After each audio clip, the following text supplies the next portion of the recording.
All right, now since this is such an endeavor, this particular series, and it's going to go on and on, the book itself, History of France, here it is, here there.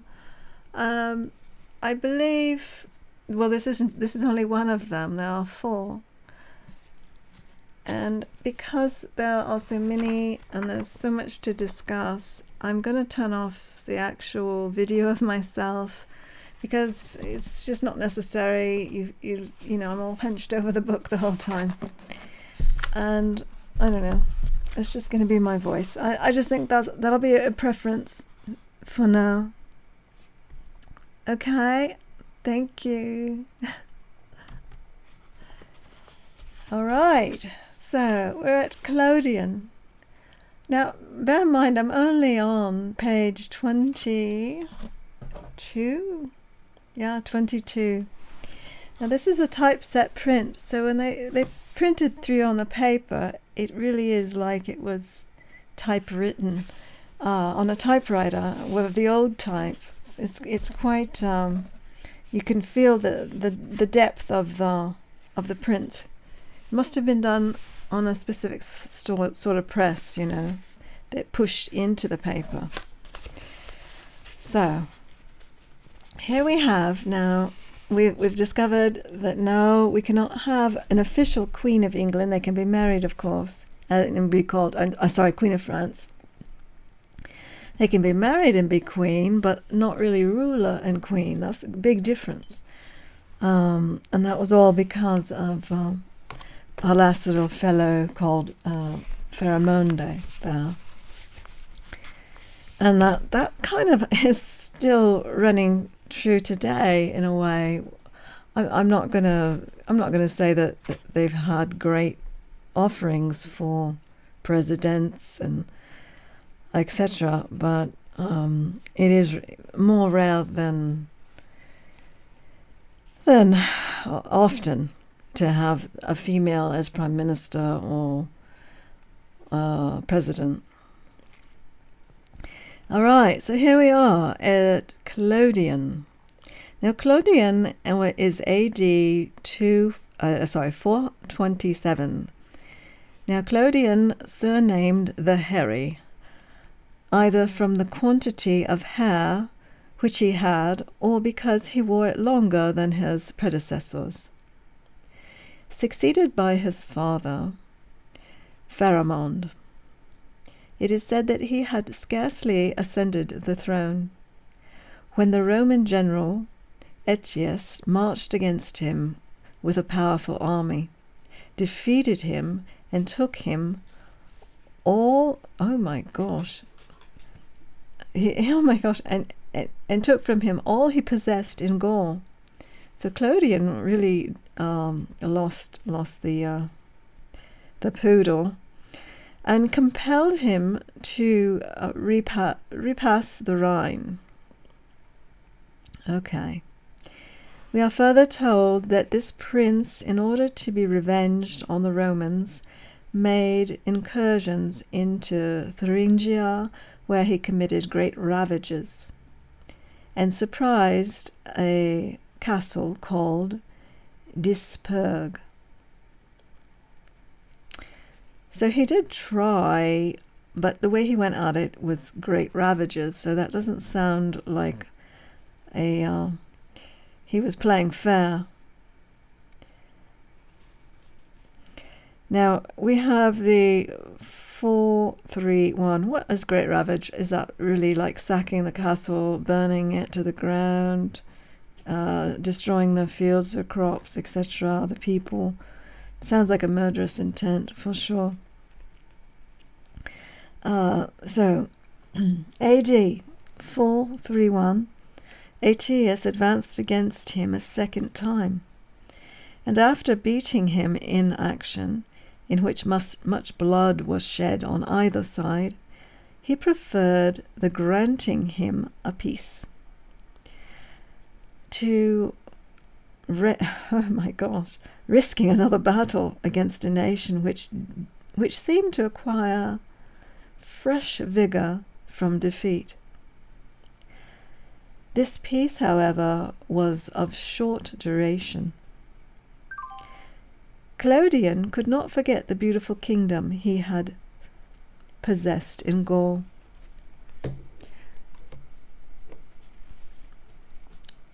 Sorry, I'm going to turn that noise off. Okay, so he had a beautiful kingdom in Gaul, the loss of which affected him most sensibly, and all his thoughts were bent on recovering it. He left Thuringia in the year 435 with a numerous army, resolved no longer to direct his attacks against those towns on the banks of the Rhine, but to seize some important places in the interior parts of the country. It was with this view that he sent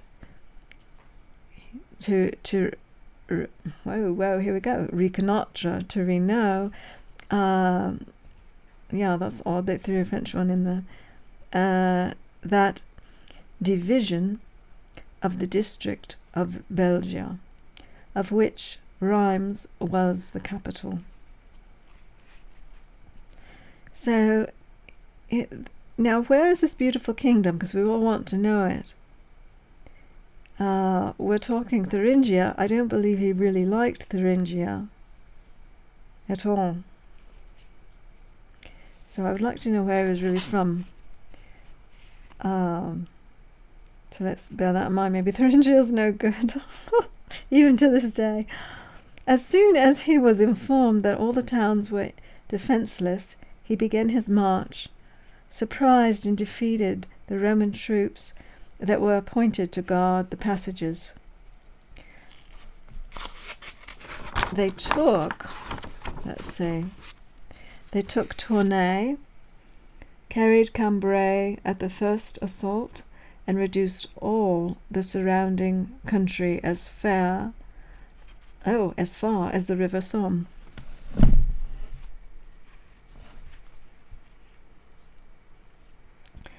Such is the basis on which those historians have grounded their assertions that Clodian founded a great state in Gaul. Ardon maintains that the city of Cambrai was the capital of his kingdom. Roricon, a monkish writer, peculiarly fond of chimeras, has made him establish his court at Amiens. Marianus Scotus, another monk equally credulous, but still more generous with regard to this prince, gives him possession of a part of Holland, and all the country from thence to the river Loire. But it is evident that the testimony of temporary writers that he was unable to keep his new conquest, and that Aetius recovered all he had taken from the Roman Empire on this side of the Rhine. The fact, as related by these historians, is this. A.D. 437, Clodian was engaged in celebrating the marriage of a nobleman of rank in his army, at the village called Elena, now the city of Lens. They were prepared in the act of conducting the bride to the place where the nuptial feast was prepared, when the Romans suddenly rushed on them from a bridge which they had recently constructed. The surprise of the Franks was so great that they could not range themselves in order of battle. They could not get there quickly enough. The advance guards were put to the sword. The bride was carried off, together with all the bridal preparations. The army dispersed, and the whole province regained. The poet who relates this adventure draws so advantageous a portrait of the Franks that it merits a place in their history. They are, says he, tall in stature. Their skin is very white, and their eyes are blue. Their face is entirely shaved, except the upper lip, on which they suffer 2 small whiskers to grow. Their hair, cut behind and long before, is admirably fair. Their dress is so short that it does not cover their knees, and so tight that it shows the exact form of their body. They wear a large girdle, from whence hangs a heavy sword, but extremely sharp. There is no nation existing so well versed in military motions and evolutions. Such is their skill that they never fail to strike what they aim at. So prodigious their agility that they reach the enemy as soon as the dart which they have thrown at him. In short, their intrepidity is such that they are not astonished either by the number of their foes, by local disadvantages, or even by death itself. Actually, by death himself is in writing. When encompassed with all his horse, they may lose their lives, but never can their courage. So they never lose their courage. Now, who are these soldiers? This is the portrait of the Franks. Now, these Franks are different and much more fair, and even Scottish in a tone here with their kilts on. It was this untamable valour that determined the victorious Aetius to grant them peace. He was unwilling to wage war against a people who had as many soldiers as citizens. So interesting, isn't it? Valor, courage.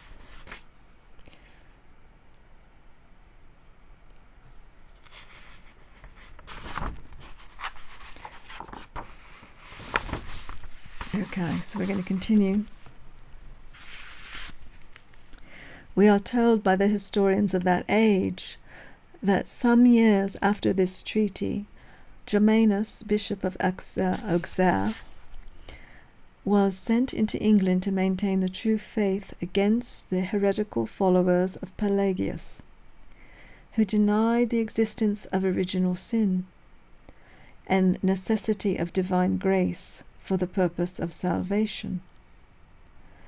The tradition is that before his departure he consecrated to God a young girl named Genevieve,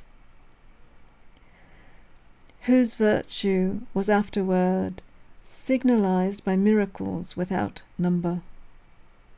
But there are some who pretend that she received the veil at a more advanced stage from Villicus, Bishop of Chartres. Be that as it may, the miracles she performed at Paris secured her the glorious appellation of patroness of that capital of the French Empire. So, all right, so we have a miracle girl.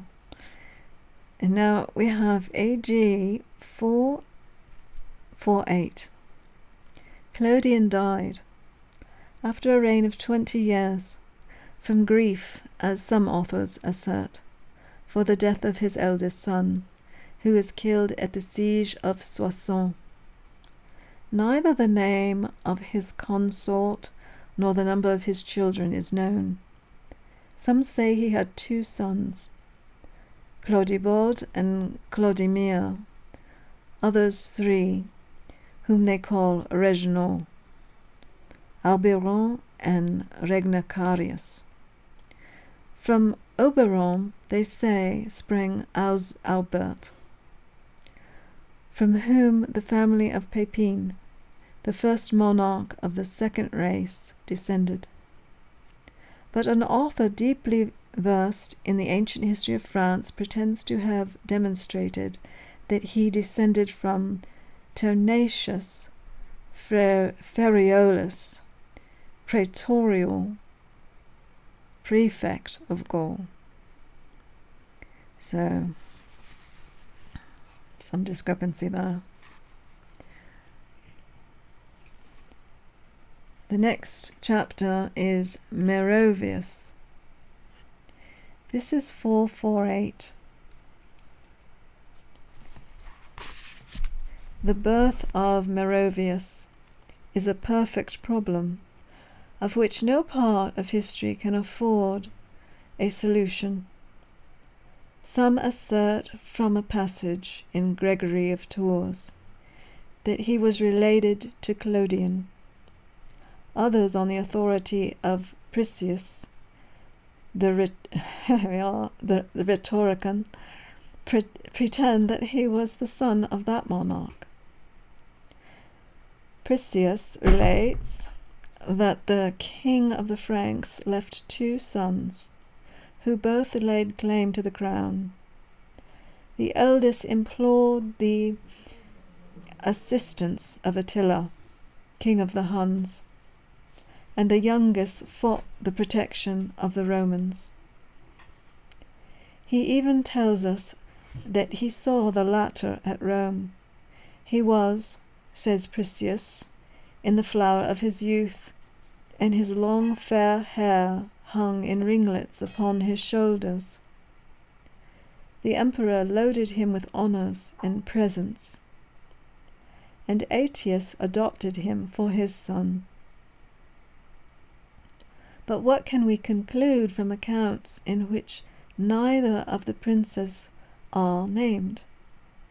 It is very certain that Meroveus was not a third candidate for the crown, and established his usurpation by force, to the prejudice of the rival brothers. Be that as it may, we are sure that a prince of that name reigned over the Franks, and that a son of Clodian disputed the throne with him. From him descended the monarchs of the first race, distinguished by the appellation of Merovingian kings. AD 451. The generality of historians pretend that Meroveus was in the Roman army at the battle gained by Aetius over Attila, a battle the circumstances of which, as well with regard to the number of the slain, which was rated at 200,000 on the part of the Huns, as to the spot of which it was fought, are so little known, as to afford an endless source of dispute. The majority of writers, however, are of opinion that the theatre of this bloody action was not in Ceylon, in Auvergne, nor in Thulufane, but in the vast plains of Chalon, in Champagne. Okay, so if it's in Champagne, Chalon, they're trying to say it wasn't here. They didn't all die here, but apparently 200,000 on the part of the Huns. This prince in 456 died in the 10th year of his reign. We are not told what family he had, neither do we know the name of the queen who gave birth to Childeric, his son and successor. So here they are fighting. They really are trying to pin those 200,000 in the vast plains of Chalon.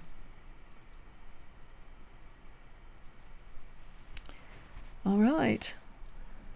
Well, I guess I'll end that one for now. That was pretty bloody, wasn't it? The Huns are here and they are conducting war.